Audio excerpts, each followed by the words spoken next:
प्रिय विद्यार्थियों, संस्कार भारती ऑनलाइन कालांश में आप सभी लोगों का स्वागत है। प्रिय विद्यार्थियों, आज हम बीए पार्ट सेकंड रीतिकालीन काव्य की कवि भूषण, जो वीररस के महान कवि माने जाते हैं, उनके विषय में पढ़ेंगे। पहले हमने उनके जो 6 पद्यांश पढ़े, जिसमें शिवाजी के शौर्य के बारे में पढ़ा कि किस तरह से शिवाजी ने हिंदू धर्म की रक्षा के लिए अपने आप को तैयार किया, हिंदू धर्म के वीर सच्चे रक्षक के रूप में उभर कर सामने आए। तो उसी तरह से एक छत्रसाल, राजा छत्रसाल भी थे, जिनके आश्रय में रहकर कवि भूषण ने खूब सम्मान प्राप्त किया। उनकी दृष्टि में शिवाजी और छत्रसाल दोनों ही सम्मानीय हैं, दोनों ही वीर हैं और दोनों की ही उन्होंने प्रशंसा की है। कवि भूषण एक ऐसे कवि हैं, नाम यद्यपि इनका नाम जो है चित्रकूट के राजा रुद्रदेव द्वारा दिया गया नाम है, ये उपाधि है, ये नाम नहीं है, ये उपाधि है भूषण की।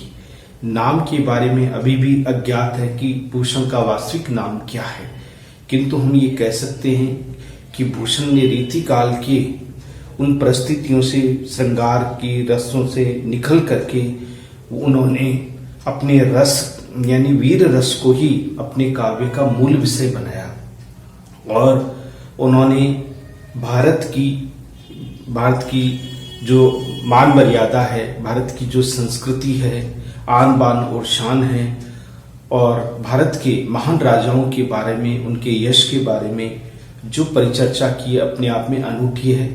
कवि भूषण एक ऐसे कवि थे जो राजराश्रय में रहने पर भी उन्होंने हिंदू धर्म की एकता और अखंडता को सदैव बनाए रखा। कभी भी उन्होंने जातीय भेदभाव या धर्म को लेकर के इस तरह की कोई उक्ति या बात नहीं की जो समाज को तोड़ने का काम करे। उन्होंने सदैव हिंदू, मुस्लिम तथा अन्य संप्रदायों को जोड़ने का काम किया। कवि भूषण एक ऐसे राष्ट्रवादी कवि के रूप में हम देख सकते हैं, जिन्होंने अपनी कविताओं के माध्यम से, अपनी रचनाओं के माध्यम से, जैसे शिवा बावनी है, छत्रसाल शतक है, दशक है, इस तरह की कई रचनाएं हैं जो हमारे भारत में ऐसे सम्राट हुए हैं जिन्होंने भारत की रक्षा के लिए, भारत को एकता और अखंडता को अक्षुण्य रखने के लिए सदैव प्रयत्नशील रहे हैं। उनमें छत्रपति शिवाजी का नाम सर्वोपरि है। उस छत्रपति शिवाजी के लिए तरह तरह की उपमाएं उन्होंने दी है। शत्रु पक्ष सदैव शिवाजी की उस भयभीत प्रवृत्ति से, यानी कि इस शक्तिशाली प्रवृत्ति से सदैव भयभीत रहते थे, चाहे वो आताताई औरंगजेब ही क्यों ना हो। तो अब देखिए कि किस तरह से कवि भूषण ने अपनी रचनाओं के माध्यम से शिवाजी के उस भय को केवल औरंगजेब तक सीमित नहीं किया है। उसकी जो सैनिक है, उसकी जो रानियां हैं, उनकी जो दासियां हैं, वो बड़ी ही विकट परिस्थितियों में फंस गई हैं। किस तरह से वो इस अपने आप को मुक्त करे, क्योंकि प्राणों की प्रवाह करने के लिए या प्राणों की रक्षा के लिए वह जंगल जंगल भटकती है और 3 बेर खाती है, अंजल यानी कि जड़ी बूटियां खाकर अपनी जीवन व्यतीत करती है। तो बड़ी ही दयनीय दशा हो गई है केवल शिवाजी के भय के कारण। शिवाजी कभी भी हिंदू धर्म को पतन की ओर जाते हुए नहीं देख सकते। उन्होंने सदैव हिंदू धर्म की रक्षा की है। हिंदू धर्म के सच्चे हितैषी के रूप में वो सामने आए हैं। कभी भी उन्होंने हिंदू धर्म का अहित नहीं किया, सदैव हिंदू धर्म को ही वो महत्व देते थे। इसलिए कवि ने अपने छत्रसाल और शिवाजी की प्रशंसा में जो वीर काव्य की रचना की है, वो अपने आप में अनूठी है। वीर काव्य में देखा जाता है कि एक ओज सा आ जाता है। जो वीर होता है वो शांति की बात नहीं करता। जहां आताताई होता है, जहां अत्याचार होता है, जहां अन्याय होता है, वहां वीरता का प्रदर्शन करना अनिवार्य हो जाता है। इसलिए कवि भूषण ने अपनी रचनाओं के माध्यम से भारत में जो धर्म परिवर्तन करने के उद्देश्य से औरंगजेब से एक जो आक्रमणकारी आए थे, उन आक्रमणकारियों से निपटने के लिए शिवाजी जैसे महान सपूत ने ही सदैव भारत के इस मान सम्मान की सदैव रक्षा की है। हिंदू धर्म को उन्होंने सर्वोच्च शिखर पर पहुंचाया है और साथ ही साथ उन्होंने मानवता की भी रक्षा की है और तथा उन्होंने ये भी सीख दी है कि शत्रुता केवल बुराइयों से है, उनके कार्यों से है, बल्कि व्यक्तिगत शत्रुता नहीं है। जैसे कि पूर्व में बताया गया कि किस तरह से एक हमारा जो सैनिक है शिवाजी का, वो विरोधी की पुत्रवधू को उठाकर ले आता है, तो शिवाजी उस पुत्रवधू को बड़े ही आदर और सम्मान के साथ में घर पहुंचा, यानी उसी खेमे में वापस पहुंचा देते हैं और तथा मां कहकर संबोधित करते हैं।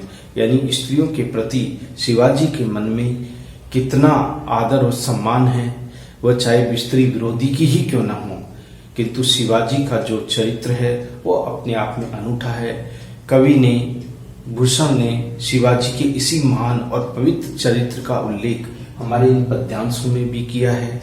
किंतु विडंबना देखिए, औरंगजेब का आक्रमण करना और हमारे राजाओं का आपस में फूट होना, लड़ाई लड़ना, अपने अपने क्षेत्रों में सीमित हो जाना, ये सभी भारत को खंडित करता है, हिंदू धर्म को भ्रष्ट करता है, हिंदू धर्म में आपस में फूट डालता है। इसलिए औरंगजेब जैसा आता था, जब आक्रमण करने के लिए आता है तो वह इसलिए आक्रमण कर पाता है क्योंकि राजा एक दूसरे के सहयोग नहीं करते, बल्कि आपस में ही लड़ते झगड़ते रहते हैं। ऐसे में हमारे बीच में आपसे मनमुटाव होगा। इसका परिणाम ये होगा कि हम अपने ही राज्य से बेगाने हो जाएंगे, अर्थात हमारी जो विकास होना चाहिए वो विकास हमारा नहीं हो पाएगा। कवि ने शिवाजी को हिंदू धर्म को बचाने के लिए, हिंदू धर्म के देव मंदिरों को बचाने के लिए, वेद और पुराणों को बचाने के लिए शिवाजी जैसे महान एक राजा का अवतरण इसमें किया है। एक सार्वभौमिक सत्य है, काल्पनिकता नहीं है, क्योंकि इतिहास में इस तरह की घटनाएं घटी है।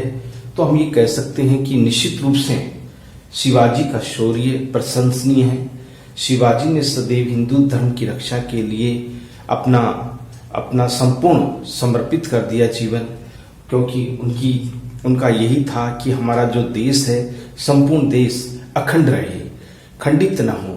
किंतु विदेशी आक्रमणकारियों ने हमारे देश को तोड़ने का भरपूर प्रयास किया, धर्म परिवर्तन का प्रयास किया, यहाँ तक कि लोगों का शोषण किया गया, धर्म और जाति के नाम पर उनका अपमानित किया गया। किंतु शिवाजी उस अपमान को सहन करने वाले नहीं थे। औरंगजेब पे आमंत्रित करने पर, दरबार में उपस्थित हो जाने पर भी जब उनका सम्मान नहीं हुआ तो वो प्रतिकार करने लग गए उनका। यानी कहने का तात्पर्य यह है कि शिवाजी एक महान सपूत थे, वो किसी के सामने झुकने वाले नहीं थे। जहां अन्याय होगा उसका डटकर मुकाबला करना वे अपने जीवन के लक्ष्य को मानते थे। इसलिए इन संपूर्ण पद्यांशों में हमारे भूषण की ही रचनाओं को सम्मिलित किया गया है, जिसमें ये शिवाजी के शौर्य से ही ली गई है कि किस तरह से शिवाजी के भय से सारे वातावरण में एक भय का माहौल कायम हो गया है। रानियां जो तरह तरह का भोग विलास में लिप्त रहती थी, भोजन किया करती थी, किशमिश खाया करती थी और तरह तरह के व्यंजनों का वो आनंद उठाया करती थी। मुख जिनका चांद चंद्रमा के समान जो कोमलांगी स्त्रियां थी, किंतु अब देखिए परिस्थिति बदल गई है। परिस्थिति बदल जाने के कारण क्या हुआ है कि शिवाजी के कारण सभी को अपने प्राणों की रक्षा के लिए इधर उधर भागना पड़ा, छोड़ना पड़ा सभी स्थानों को। तो इसलिए अब हम 7वें पद्यांश को पढ़ेंगे। क्या इस पद्यांश में कवि ने बताना चाहा है, देखिए। सोधे को आधार किसमिस जिनको आहार, 4 अंक लंक मुख चंद के समानी है। ये राजाओं की रानियां जिनका मुख बिल्कुल चंद्रमा के समान था, जो कभी कष्ट को सहन नहीं करती थी, दुख क्या होता है ये नहीं जानती थी, बिल्कुल चंद्रमा की समान आभा लिए हुए और अपनी श्रृंगारिकता मुख पर तरह तरह के श्रृंगार किए हुए, बहुत ही सुंदर उनका स्वरूप, ऐसी छवि जिसको देखकर सभी सम्मोहित हो जाए, इस प्रकार का चंद्र के समान ही, बिल्कुल चंद्रमा के समान उनका मुख, आंख, नाक, कान, जितने भी 4 प्रकार के ये अंग हैं, ये सभी प्रकार के अंग एक तरह से लावण्य से युक्त है, सुंदरता से युक्त थे। और सौदे यानी के आधार किशमिश, उनके भोजन जो थे वो भोजन में मिलते थे किशमिश, किशमिश का स्वादिष्ट फल जिसका वो आनंद उठाया करती थी, ये तो उनके आहार थे, भोजन थे। ऐसे भोजन जो शरीर को पुष्ट करते हैं, शरीर को हष्ट पुष्ट करते हैं, शरीर को और अधिक सुदृढ़ और सुंदर बनाते हैं, इस तरह का सुंदर, सौदे का मतलब अच्छे लगने वाले, श्रेष्ठ लगने वाले किशमिश जैसे जो अच्छे श्रेष्ठ जो फल हैं, उन फलों को वह भोग करती थी। उनकी शारीरिक सौंदर्यता देखने लायक थी, चंद्रमा भी उनके सामने लज्जित हो जाए, चंद्रमा के समान उनकी समान सौंदर्यता थी। ऐसी ही वो स्त्रियां थी, किंतु देखिए परिस्थिति बदल गई। वर्तमान समय में उनका जो शिवाजी से अब मुकाबला है औरंगजेब का, औरंगजेब अपने प्राणों की रक्षा के लिए इधर उधर भटकता रहा है, किंतु रानियों को केवल वहीं छोड़ दिया, महलों में ही, और स्वयं सुरक्षित जा मिला। अब इनके प्राणों की जो रक्षा है वो किस तरह से हो पाए, इसका उल्लेख इसमें किया है। ऐसी अरि नारी शिवराज वीर तेरे त्रास, पायन में छाले परे काय कुमलानी है। कवि कहते हैं हे शिवाजी, अरि नारी का मतलब होता है शत्रु की स्त्री, शत्रु की पत्नी या स्त्री, शत्रु पक्ष की शत्रु स्त्री। शिवराज तोरे, त्रास का मतलब होता है, त्रास का मतलब होता है भय, भय, पायन पैरों में, पायन का मतलब होता है पैरों में, त्रास यानी भय। अरि नारी का मतलब होता है यानी शत्रु की स्त्री। ऐसी जो सुंदरता में अद्वितीय है, ऐसी शत्रुओं की नारियां, हे शिवराज तेरे भय के कारण भटक रही है, तुम्हारा भय उनके हृदय पर जम चुका है, तुम्हारा भय नहीं निकल पा रहा है। तुम्हारी वीरता की चर्चा जब उन्होंने सुनी तो उनके मन में भय व्याप्त हो गया, शत्रु नारियों के मन में, शत्रु स्त्रियों के मन में।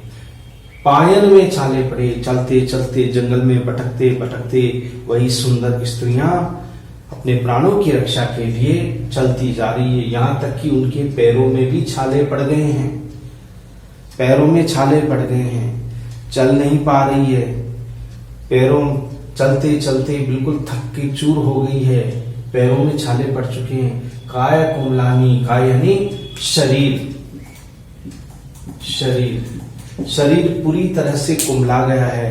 कहाँ तो कमल के फूल की तरह कोमल शरीर था, चंद्रमुखी थी वो, बिल्कुल चंद्रमा के समान आभा लिए हुए, लेकिन देखिए शिवाजी का भय ऐसा मन में व्याप्त हुआ कि शत्रु नारियां, हे शिवाजी, वीर शिवाजी, तुम्हारे कारण वो भय से भयभीत होकर के जंगल में भटक रही है और पैरों में उनके छाले पड़ गए हैं और उनका शरीर कुमला गया है।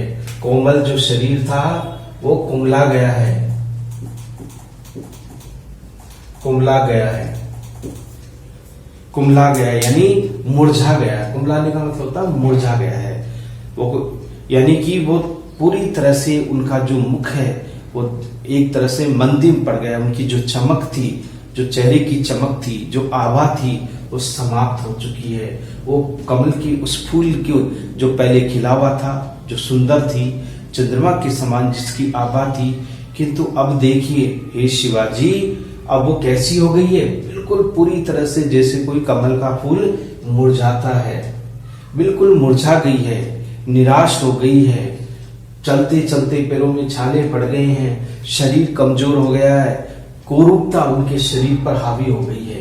कहाँ तो कोमलकांत शरीर था, बहुत ऐसा रूप था जिसको देख करके लोग आश्चर्यचकित हो जाते थे। किंतु यह शिवाजी, ये तुम्हारे भय का ही प्रभाव है कि वो चलते चलते पैरों में छाले पड़ गए हैं और साथ ही साथ उनका चेहरा भी कुम्हला गया है। अगली पंक्ति, ग्रीष्म की तपती ते विपत्ति कान सुनी, कंज कलीसी बिनु पानी मुरझानी है। गर्मी की तपती धूप में,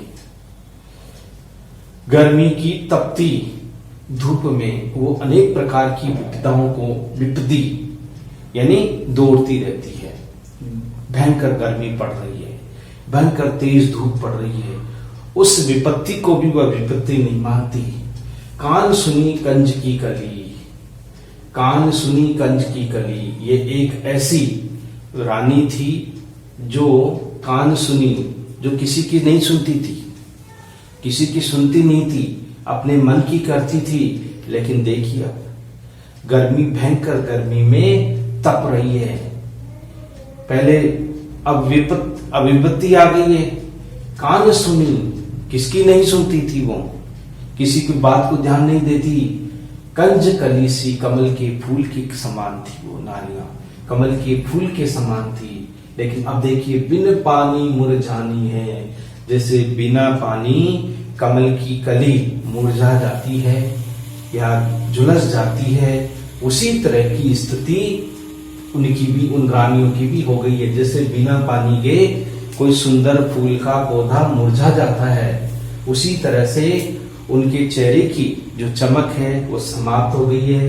चेहरा पूरी तरह से मुरझा गया है, अर्थात वो पूरी तरह से हताश हो चुकी है। जैसे बिना पानी के पेड़ मुरझा जाता है, अर्थात चमक नहीं रही है उसमें, चमक नहीं रही, इज्जत नहीं रही, सम्मान नहीं रहा, वो पूरी तरह से मुरझा गई है, उस कमल की कली के समान। अब देखिए, तारी के छरासो अछरासो निचोरी कहे, तुमने कहते कंत मुक्ता फिर पानी है। आगे, तोरी के छरासो, तो अक्षरा ही यूं कि जो तुम्हें छला है ना, तोरी की छरा यानी छला, हे शिवाजी जिसने आपको छला है ना, अक्षरा सो यो निचोरी कहे, उसको आपने पूरी तरह से निचोड़ दिया है, यानी पूरी तरह से नष्ट कर दिया है। जो आपको छला है, आप तो अक्षरा हो, यानी बिना छले, आपने कभी किसी के साथ छल नहीं किया। अगर आपके साथ छल करता है कोई, तो आप उसको पूरी तरह से नष्ट कर देते हो, निचोड़ देते हो।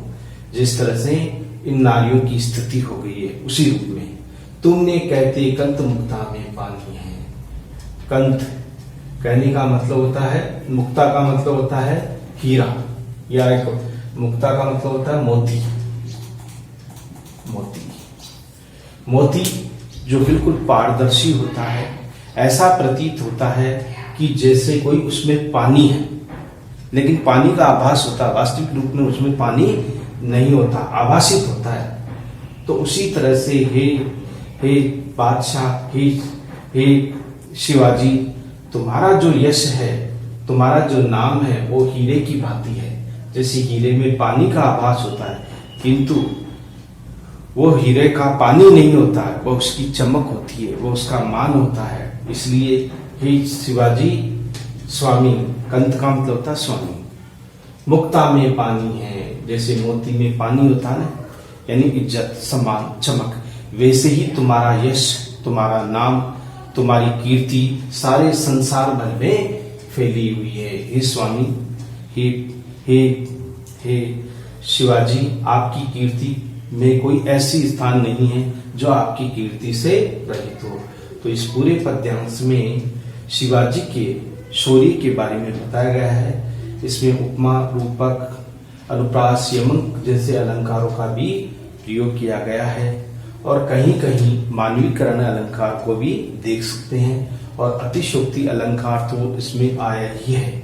जहां कहीं भी बड़ा चढ़ाकर कहीं बात की जाए, वहां अतिशोक्ति अलंकार होता है। ब्रजभाषा का इसमें प्रयोग किया गया है, और शिवाजी के अद्भुत शौर्य का बड़ी ही आकर्षक शब्दों में यहाँ चित्रण किया गया है। यह हमारा 7वां पद्यांश था। 8वां पद्यांश देखिए, शिवाजी के शौर्य से ही है और इसमें यह बताया गया है कि शिवाजी एक महान वीर थे, एक ऐसे वीर जो हिंदू धर्म की रक्षा के लिए सदैव तत्पर रहते थे। तो यहां पर कवि कहता है, कवि भूषण के विचार है कि अगर शिवाजी जैसे 2-3 अगर ऐसे बहुत सारे राजा हों तो कभी देश में संकट नहीं आ सकता, देश में कभी धर्म या जाति के नाम पर दंगे नहीं हो सकते। इसका मतलब दूसरी विदेशी जातियों ने, औरंगजेब जैसे लोगों ने फूट डालो राज करो की नीति अपनाई। हमारे छोटे छोटे हिंदू सम्राट आपस में लड़ते झगड़ते रहते थे, उनमें एकता नहीं थी और इसी का फायदा किसने उठाया? औरंगजेब ने। औरंगजेब ने इसका फायदा उठा करके हमारे राजाओं का आपस में लड़ा दिया, आपस में युद्ध करवा दिया, उनमें कभी एकता कायम नहीं होने दी। तो यहाँ पर कवि ने यानी भूषण कवि ने ये बताना चाहा है कि हमारी आपस में की फूट ही हमारे हिंदू धर्म को नष्ट कर रही है। तो हिंदुओं के जो राजा थे, उन सभी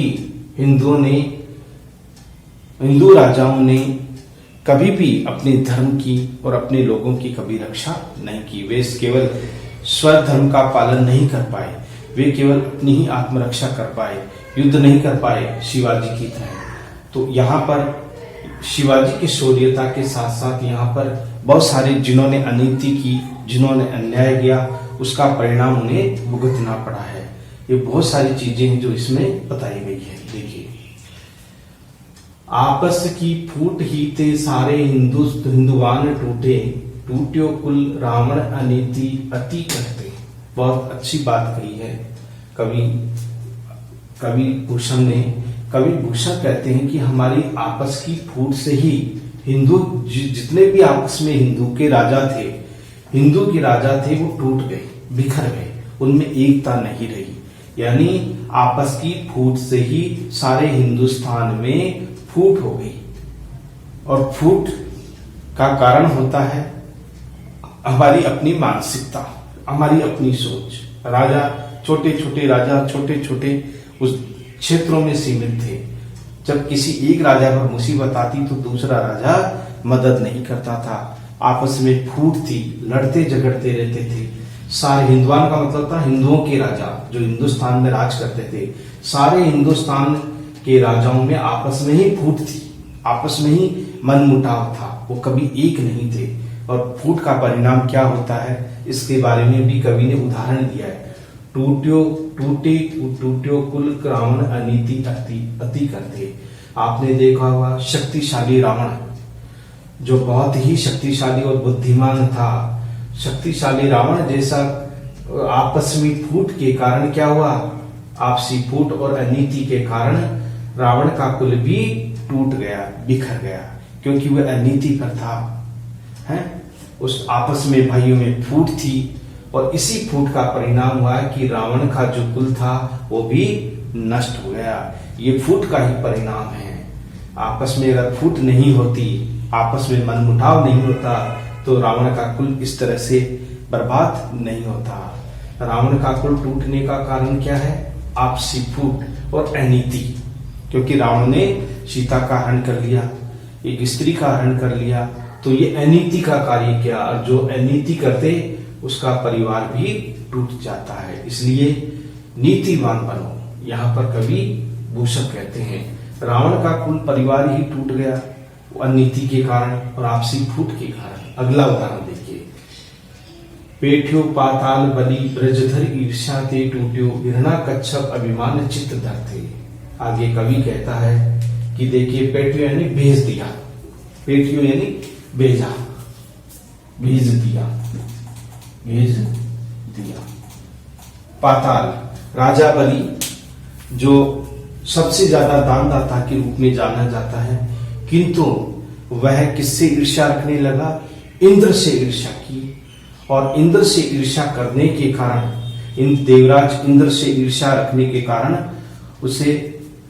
उसे क्या हुआ, ब्रजधर भगवान उस वामन अवतार ने, जिसे हम कह सकते हैं वामन अवतार जो विष्णु के रूप में थे, उन्होंने राजा बलि को पाताल का देवता बना दिया। क्योंकि वो बलि किससे ईर्ष्या करता था, इंद्रदेव से। इंद्रदेव से, इंद्रराज से ईर्ष्या करने के लिए ब्रजधर अर्थात भगवान विष्णु ने बलि का रूप धारण करके राजा बलि को, यानी वामन का अवतार धारण करके राजा बलि को पाताल लोक का देवता बना दिया। ये ईर्ष्या का ही परिणाम है, ईर्ष्या का ही परिणाम है। अगर ईर्ष्या नहीं होती तो शायद ऐसा नहीं हो पाता। ईर्ष्या ते टूट्यो हिरण्याकश, ईर्ष्या के कारण ही हिरण्यकश्यप का परिवार टूटा। हिरण्यकश्यप का अभिमान, अभिमान का मतलब होता है घमंड। अब घमंड के कारण ही हिरण्यकश्यप का अंत हुआ। हिरण्यकश्यप जो अपने आप को श्रेष्ठ मानता था, अपने आप को बहुत शक्तिशाली मानता था, किंतु इस अभिमान ने, घमंड ने हिरण्यकश्यप का भी अभिमान तोड़ दिया। तो अभिमान सदैव फूट डालने का काम करता है, इसलिए अधिक अभिमान ईर्ष्या का कारण बन जाता है। कवि ने ये बताना चाहा। हिरण्यकश्यप अभिमान चित्त धरते, यानी मन में, चित्त यानी मन में। हिरण्यकश्यप क्या करता था, अपने आप को गर्व करता था, अभिमान करता था, बहुत ज्यादा अभिमान करता था। इसलिए परिणाम क्या हुआ कि हिरण्यकश्यप का भी ईर्ष्या के कारण सारा अभिमान टूट गया। ईश्वर ने, भगवान ने ईश्वर ने उसके प्राणों का अंत कर दिया। यह हिरण्यकश्यप का भी इस तरह से अंत हुआ। अब देखिए, टूट्यो शिशुपाल वासुदेव सो बेर करी, टूट्यो है महिष दैत्य अधम विचरते। आगे कवि कहता है, शिशुपाल जिसने भगवान कृष्ण से शत्रुता रखने के कारण, उस शिशुपाल जैसे व्यक्ति का भी बेर यानी शत्रुता रखने के कारण, वह शत्रुता रखने के कारण उस, यानी कि वह शत्रुता रखने के कारण उसको किसका मुकाबला करना पड़ा, भगवान कृष्ण से। बिना किसी कारण से शिशुपाल ने भगवान वासुदेव यानी भगवान कृष्ण से उन्होंने बेर रखा। इसके कारण क्या हुआ, उनको भी, उसका घमंड भी वो चूर चूर हो गया, उसके भी प्राणों का अंत भगवान श्री कृष्ण ने कर दिया। तो कभी भी जो घमंड है, गर्व है, वो नहीं करना चाहिए, ये ठीक नहीं है, ऐसा करना उचित नहीं है। महिष दैत्य अधम विचरते, इसी प्रकार से महिषासुर नामक एक राक्षस था जो अधर्मी था, जो अन्यायी था, जो अनीतिपूर्वक था। उसने क्या करता था, वो हमेशा दूसरों को मारना, काटना, और महिषासुर नामक राक्षस ने अत्याचार के कारण ईश्वर ने उसका भी अंत कर दिया। भगवान यानी कृष्ण से शत्रुता रखने के कारण क्या हुआ, उस महिषासुर के भी प्राणों का अंत हो गया। शिशुपाल का अंत कर दिया, वासुदेव ने महिषासुर का भी अधम कर दिया, क्योंकि वो पापी था। अधम का मतलब होता है पापी,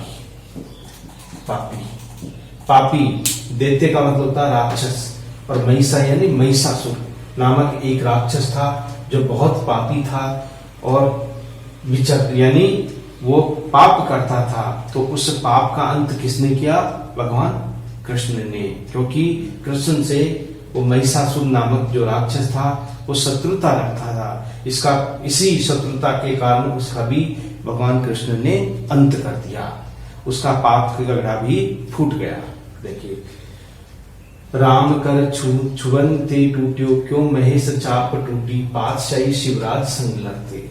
आगे कवि ने उदाहरण देकर का आपसी फूट के बारे में बताया है। ये सारे उदाहरण आपसी फूट का परिणाम बताया है कि राम के हाथ छुवन यानी छूते ही, ते यानी ही, टूट्यो महेश, महेश यानी शिव जी का, चाप यानी धनुष, अर्थात जैसे ही राम ने भगवान सीता का वरण करने के लिए शिव जी का पवित्र धनुष अपने हाथ से छुआ और छूते ही भगवान शिव का धनुष टूट गया।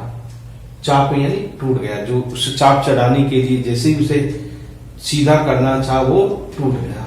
पादशाही शिवराज संग लड़ते, वैसे ही पादशाही का मतलब होता बादशाह, बादशाह यानी औरंगजेब, औरंगजेब बादशाह शिवराज के संग लड़ते लड़ते वैसे ही टूट गया, नष्ट हो गया, किंतु शिवराज का वो मुकाबला नहीं कर सका। जैसे राम ने उस धनुष को छुआ और छूते ही धनुष टुकड़े टुकड़े हो गया, उसी तरह से औरंगजेब का जो घमंड था, औरंगजेब की जो नीति थी, वो शिवाजी के सामने नहीं चल सकी। और इस तरह से संग लड़ते लड़ते यानी युद्ध करते करते वो पराजित हो गया शिवाजी से। वो कभी भी शिवाजी से युद्ध नहीं जीत सका, क्योंकि वो अनीतिपर था, वो अन्यायी था, और जो शिवाजी थे वो एक सच्चे धर्म रक्षक थे, इसलिए सदैव उनकी विजय हुई। तो यहाँ पर शिवाजी के महान कार्य और फूट का परिणाम के बारे में बताया गया है। इस फूट का परिणाम हमेशा दुखद होता है, इसलिए एकता में ही शक्ति होती है। यहाँ पर इन पद्यांशों के माध्यम से राजा बलि के बारे में, रावण के बारे में, हिरण्यकश्यप के बारे में, शिशुपाल के बारे में, जितने भी आताताई थे जिन्होंने अत्याचार के माध्यम से सदैव दूसरों पर कब्जा या अधिकार जमाना चाहा, उनका एक न एक दिन अंत हुआ, घमंड चूर चूर हुआ है। उसी तरह से शिवाजी ने भी अपने शक्ति बल पर बादशाह औरंगजेब के घमंड को भी चूर चूर कर दिया। युद्ध के मैदान में, युद्ध में उसे पूरी तरह से पराजित कर दिया। देखिए, ये हो गया हमारा दूसरा। भाषा सरल है, सुबोध है, आकर्षक है, ब्रजभाषा का इसमें प्रयोग किया गया है, और साथ ही साथ इसमें हम ये कह सकते हैं अनुप्रास, रूपक और यमक जैसे अलंकारों का प्रयोग भी है। उदाहरण अलंकार भी इसमें देखा जा सकता है। साथ ही साथ इसमें वीर भावना की सर्वाधिक अभिव्यक्ति हुई है, और साथ ही साथ इसमें नीति और अनीति के बारे में भी बताया गया है। जो नीति पर चलता है उसकी विजय होती है, जो अनीति पर चलता है उसकी पराजय होती है। यही भाव इस 8वें पद्यांश में बताया गया है। इसलिए ये सभी ऐसे थे जो विरोधी, एक दूसरे के पूरक, रावण और राम, यानी राम सत्य पे थे तो उनकी विजय थी, रावण असत्य था इसलिए उसकी पराजय हुई। आपसी फूट हमारे बीच में मतभेद पैदा करती है, हमारी पराजय का कारण बनती है, इसलिए आपसी फूट नहीं होनी चाहिए। ये कवि भूषण ने इस पद्यांश के माध्यम से बताया है। अब देखिए, यहां तक ये हो चुकी। अब हम देखते हैं 9वां हमारा पद्यांश है। भुज भुजंगेश की वेसंगनी भुजंगनी सी, खोदी खोदी खाती दी है दारुण कलंके। कहने का मतलब होता है यहाँ पर छत्रसाल की वीरता के बारे में है। ये जो पद्यांश है, ये पद्यांश शिवाजी का नहीं बल्कि छत्रसाल की वीरता के बारे में बताया गया है, क्योंकि उन्होंने शिवाजी की वीरता का जिस तरह से चर्चा की है, वैसे ही उन्होंने छत्रसाल जो उनके प्रतापी राजा छत्रसाल की वीरता और उनकी युद्ध कौशल का बड़ा ही आकर्षक शब्दों में वर्णन किया है। भुज भुजंगेश की विसंगनी, भुजंगनी सी खोदी खोदी खाती दी है दारुण कलंके। छत्रसाल की वीरता की चर्चा करते हुए कहते हैं कि भुज भुजंगेश यानी भुजा रूपी सर्पराज की संगनी। भुजंगनी का मतलब भुज भुजंगेश की अर्थात भुजा रूपी सर्पराज की संगनी, सर्पणी के समान उनकी तलवार है। विषेकनी का मतलब होता है तलवार, तलवार। उनकी तलवार कैसी है? जैसे कोई सर्पराज की संगनी सर्पणी हो, उसके समान छत्रसाल की क्या है? बर्छी है, जिसका वो उपयोग करते हैं युद्ध के मैदान में, या तलवार है, हम तलवार कह सकते हैं। भुजंगनी सी खोदी खोदी, भुजंगनी यानी सर्पणी के समान। खोदी खोदी का मतलब होता है खदेड़ खदेड़ करके, भगा भगा करके खाती दी है, खाती यानी उन्हें डसती है, उन्हें नष्ट कर देती है। दिए का मतलब होता है दारुण, दिए का मतलब होता है दीर्घ या लंबे समय से। दारुण दलन, दलों के दल, बहुत सारे दलों को वो डस डस के काट काट करके नष्ट कर देती है। ये छत्रसाल की तलवार है, साक्षात सर्पराज की भुजा रूपी, सर्पराज भुजा रूपी। भुजंगेश का मतलब होता है सर्पराज, भुजंगेश यानी सर्पराज, सर्पराज यानी सांपों का राजा। सर्पराज की इसेग्नि यानी तलवार, भुजंगनी यानी सर्पणी, यानी कि उनकी भुजा जो है हाथ में जिसे तलवार धारण कर रखे हैं, तो ये भुजा इस तरह से प्रतीत होती है जैसे सर्पराज की विसंगनी यानी तलवार जैसे कोई सर्पणी के समान हो, जो अपने शत्रुओं के दलों को ढूंढ ढूंढ करके छिपे हुए हैं, खदेड़ खदेड़ करके वो खाती है, उन्हें डसती है। दल के दल ही दारुण, कष्ट देने वाले, पीड़ादायी, बड़ा ही भयानक वो दृश्य है कि वो उनकी तलवार साक्षात रूप में सर्पराज की जीवन संगनी सर्पणी के समान है, जो शत्रुओं के दलों के बड़े बड़े दलों को, दीर्घ यानी बड़े बड़े दलों को ढूंढ ढूंढ करके बड़ी मुश्किल से या उनको आसानी से वो खोज खोज करके खा जाती है, डस लेती है उनको। ऐसी वो तलवार है छत्रसाल की। बख्तर पखारन बीच धसी जात मीन परी पेरी पार जात बरह बाह जो जलन के। अर्थात कवि कहते हैं बख्तर बरखान, बख्तर बरखान का मतलब होता है, कहने का मतलब होता है, बख्तर बरखान का मतलब होता है शरीर पर कवच।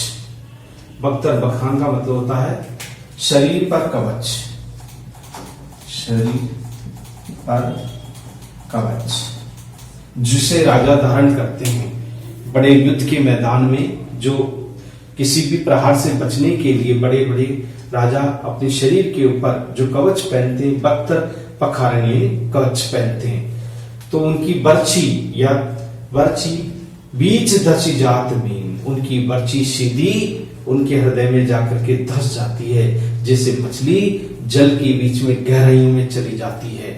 जैसे मछली तैरती, पानी में तैरने वाली मछली अंदर चली जाती है, वैसे ही वो जो छत्रसाल जैसे ही अपनी बर्छी को चलाते हैं तो बर्छी शत्रुओं के कवचों को भेदते हुए सीधे अंदर चली जाती है। वो ऐसे जाती है जैसे कोई जल की मछली पानी की गहराई में चली जाती है। बरवाह का मतलब होता प्रवाह, जो जलन में अर्थात जल के अंदर चली जाती है। जैसे तैरती हुई कोई मछली है और मछली तेजी से अंदर चली जाती है, वैसे ही छत्रसाल की जो बर्छी है वो कवच को भेदते हुए सीधी हृदय को प्रहार करती है, गहराई में चली जाती है, जैसे मछली पानी में चली जाती है बह होने पर। अब देखिए उदाहरण दिया है, रियवराव चंपताव के छत्रसाल महाराज भूषण सके करी बरखान को बलन के, बखान को बलन के।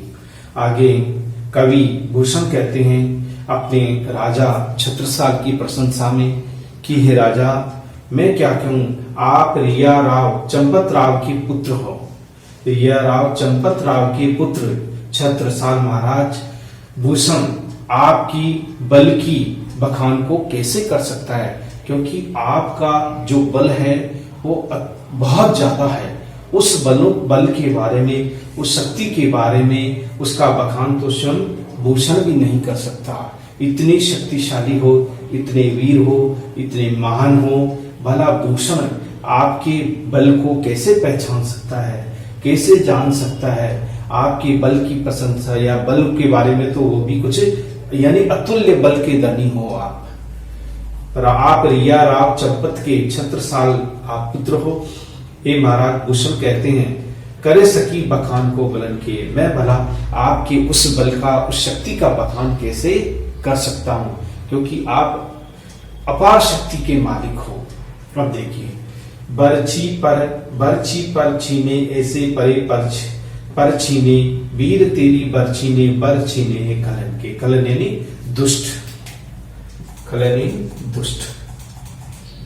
कवि यहाँ पर छत्रसाल कवि कहते हैं कि हे राजा, क्या कहते हैं कि हे छत्रसाल राजा, क्या है, जैसे पक्षी के किसी ने पर काट दियो, पर छीनी यानी पर कटा पक्षी हो कोई, ऐसे युद्ध के मैदान में शत्रु गिरे हुए हैं, पड़े हुए हैं।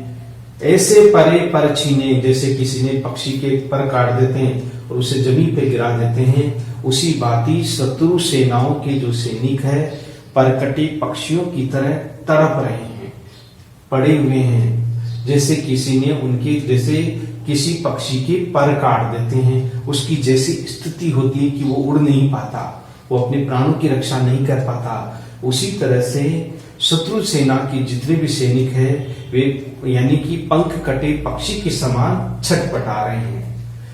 वीर तेरी बरछी ने खलन के, हे वीर, हे छत्रसाल, तेरी इस बरछी ने खलन के, बरछीने हैं कलन के, यानी दुष्टों को के प्राणों को छीना है, दुष्टों की शक्ति को छीन बीन कर दिया है। बरछीने हैं, तुम्हारी बरछीने हैं, यानी उनकी शक्ति को क्षीण कर दिया है, शक्तिहीन कर दिया है। ये तुम्हारी बर्छी का ही प्रभाव है कि दुष्ट तुम्हारी बर्छी के सामने भी टिक नहीं पाते। सारे जितने भी शत्रु थे तुम्हारे, उन शत्रुओं को तुम्हारी बर्छी ने ही क्या कर दिया, शक्तिहीन कर दिया, उन्हें युद्ध करने लायक ही नहीं छोड़ा। इस तरह का जो भाव है वो इस पद्यांश में देखा गया है। अब देखिए ये पद्यांश, इस पद्यांश में महाराज छत्रसाल की वीरता, युद्ध कौशलता और साथ ही साथ उनकी तलवार की महानता जो साथ साथ में सर्पणी के समान है, और साथ ही साथ उनकी बर्छी की तीव्रता के बारे में बताया कि किस तरह से बर्छी अपनी शत्रु सेनाओं पर हावी होकर के उन्हें पर कटे पक्षी की तरह से बना देती हैं। भाषा बड़ी आकर्षक है, रोचक है, काव्य के अनुरूप है।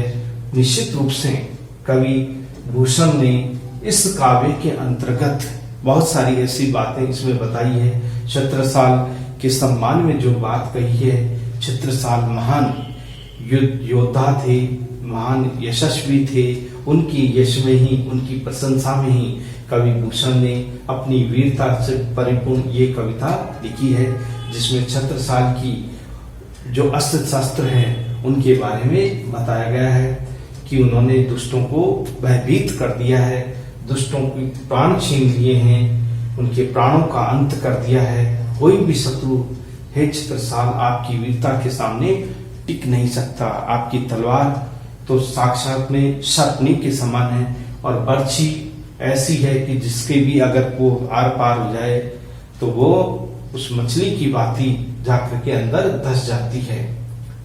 तो उसी तरह से यहाँ पर ये सारे जो भाव हैं, ये सभी भाव छत्रसाल की महानता, उनकी युद्ध कुशलता के बारे में बताते हैं। तो ये हमने यहाँ तक अध्ययन किया, 7वां, 8वां, 9वां पद्यांश, इन सभी में ब्रज भाषा का प्रयोग किया है।